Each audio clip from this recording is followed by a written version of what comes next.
Get these jitters out real quick. Welcome you guys to my hamstring day. About to do some deadlifts and some other exercises, but I'm just gonna walk you guys through these and just talk about my fitness journey. So, yeah, I already stretched. Just gonna warm up before we get into heavier weight.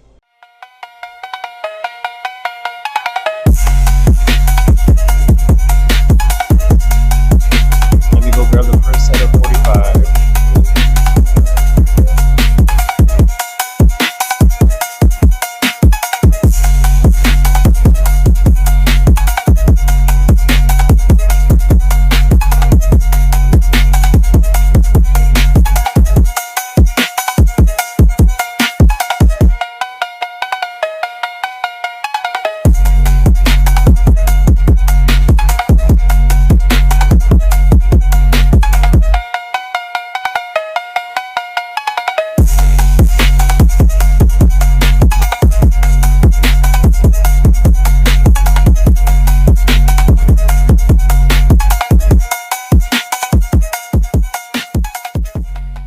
By the way, this is my natural hair. Sorry if my hair's a mess. Yeah, reason I always wear hats is because my hair, I don't know, when you have curly hair, you kind of don't know what to do with it a lot. And sometimes it just does its own thing and you can't really control it. So I wear hats or a bandana. Okay, what's going on? So, just interrupting real quick because my deadlifting video came out not the way I was planning to. For some reason, Alvin and the Chipmunks took possession over my body and my voice mid-video, so you couldn't really understand what I was saying.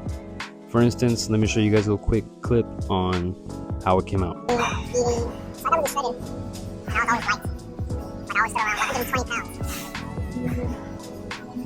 So as you can see,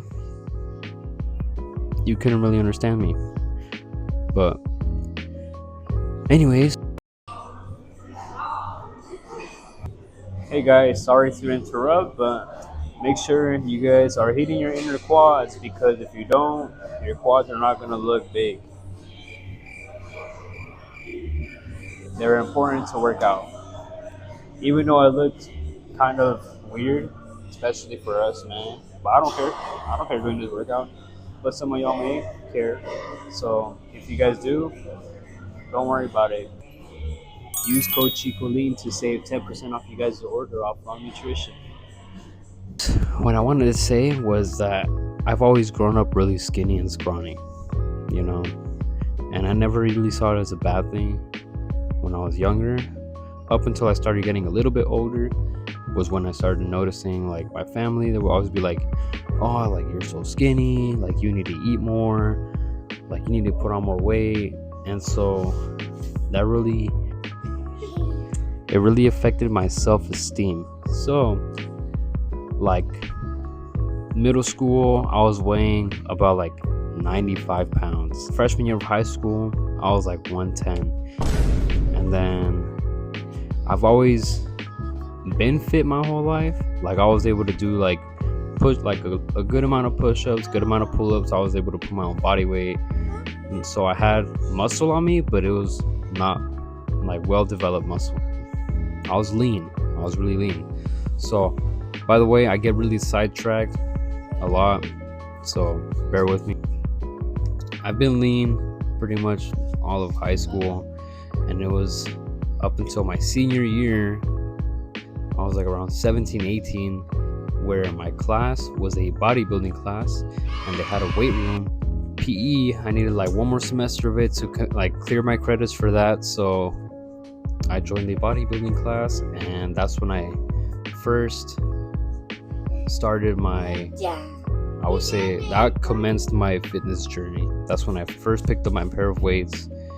And you know, as a kid and a teenager growing up, I always see like people in public who are jacked, and I was like, dang, like I want to look like them, you know, like that'd be so cool.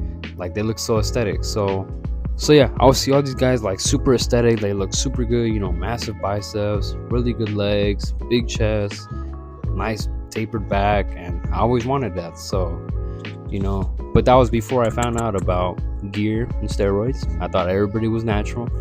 And so when I first started lifting weights, it was just go hard, go hard, go hard, go hard. I had no knowledge about nutrition, no knowledge about recovery, no knowledge about any of that. I thought if you just work super hard in the gym, that you're gonna get huge. So that's what I did. And I neglected my legs in high school. Super skinny legs, like little toothpicks. So,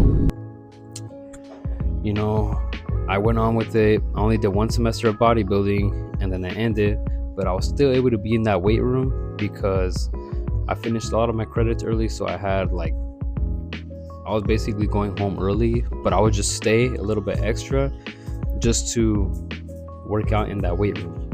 And so I built a pretty decent physique for a skinny high school kid without good legs. So when high school ended and I graduated, I was working at Raging Waters, and I stopped going to the gym completely because I didn't have access to one. So I was working at Raging Waters, and I would tell my coworkers, I'd be like, "Hey, yo, like, I'm gonna get a gym membership." And they're like, "Cool, do it." And I did it for like months. And then finally, I was just like, you know what? I'm gonna do it. So I walked into the gym, and this was Crunch Fitness. I walked into a Crunch Fitness, and I got my first gym membership.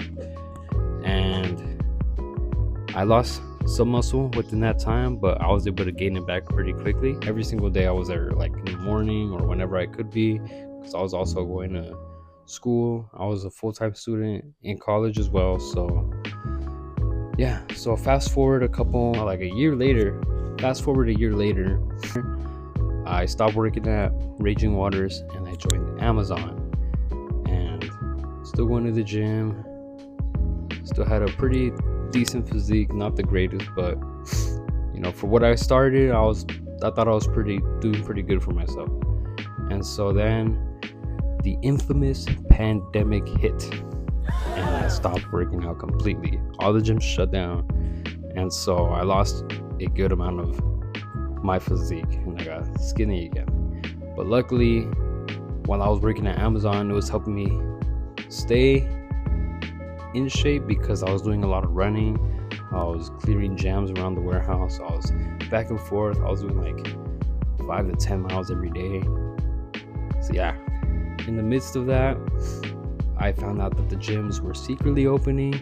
So I started going again. They opened the gym like outside of the gym in the back parking lot was where they had all the equipment. And so I got back to it, and yeah, I got really weak. I didn't know how much I lost. So was doing that for a while, and I also started working on my legs a little bit more. Kind of still neglected them. I don't know why, but anyways, so was going to Crunch outside, and then finally things were starting to be a little bit more stable. Things started opening up more, and then they opened up a new gym right by my house, like less than 5 minutes away. It was a Fitness 19, so canceled my Crunch member. No, I had both for a while, just because I would go back and forth between them. But I eventually did cancel my Crunch membership, and I started going to Fitness 19, and that's where I started getting a little bit more knowledge about like nutrition and rest and recovery and this and that. And so yeah, while I was at Fitness 19 for like another year, I built a pretty good physique. I was still lean, super lean throughout this whole time. I managed to stay like about 120 to like 130. That was like the way I would fluctuate in, and I would just plateau at 130 and would never go beyond that.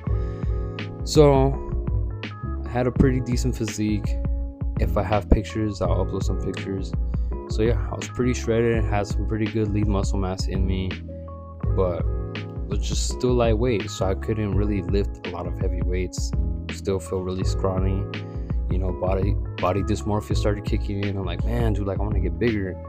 And I would look at bodybuilders such as like Dorian Yates, Kevin Levrone. I would look at Arnold, obviously, and just like other influencers, like that whole David Late era. That I wanted to do that. I wanted to gain that much. Like, dang, dude, like, do I gotta take steroids to get to where I want to be? And so, no, I didn't take any. But fast forward like a year and a half.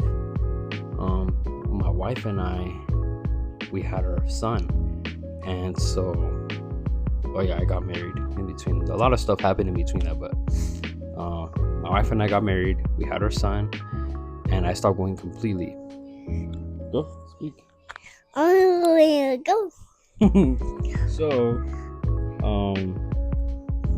forgot to mention before I married my wife and all that and had her son, I left Amazon and I started working for a trucking company, which is where I currently work. I stopped going completely because I was just trying to be there as a parent. And one day my wife was like, "Hey, like, how come you don't go to the gym anymore?" She's like, "You lost all your muscle." And I was like, "Thanks, but just because I never had the time." And she's like, "Of course you have time, like, just go." I started going again, and I was like, "Damn." All right, so I started going again to Fitness 19, and I was going there for like another almost a year. And then finally I heard that they were opening up One Gen Gym right up the street, and so I was like, I gotta go there. Larry Wheels, like, that was gonna be Larry Wheels' gym. It's Larry and Ryan's.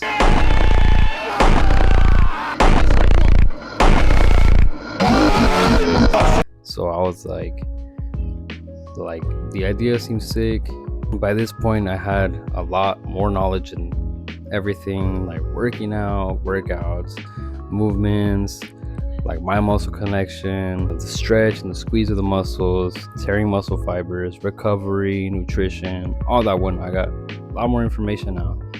And so, I put it all to work, and I was able to go from 120 to where I am now at 155, and that's where I fluctuate, like lose a couple pounds, gain a couple pounds, but I'm trying to hit like 170 before I start cutting back down. So after One Gen opened up, I started going there, and that's where I've been at for the past year, and it's truly an amazing gym. You pay a hefty price, but honestly, with all the equipment you get, it's worth it.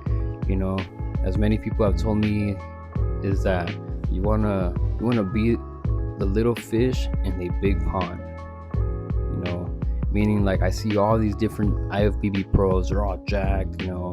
Everybody there is like super committed to working out. It just ignites something in you to want to do more for yourself and do better for yourself. Like makes you want to reach new levels of your potential. So that's where I've been going, and yeah, I've been a lot stronger than what I used to be. I look at pictures from me back then, and I just think, wow, I've came a long way, and I've got a long way to go.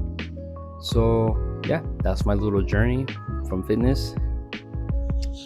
I hope you guys enjoyed. If you guys liked the video, like, comment, subscribe, and you guys comment, leave a little funny comment for me to laugh at later. And yeah, I hope you guys have a good week, and I'll see you guys next week, possibly even sooner. Peace.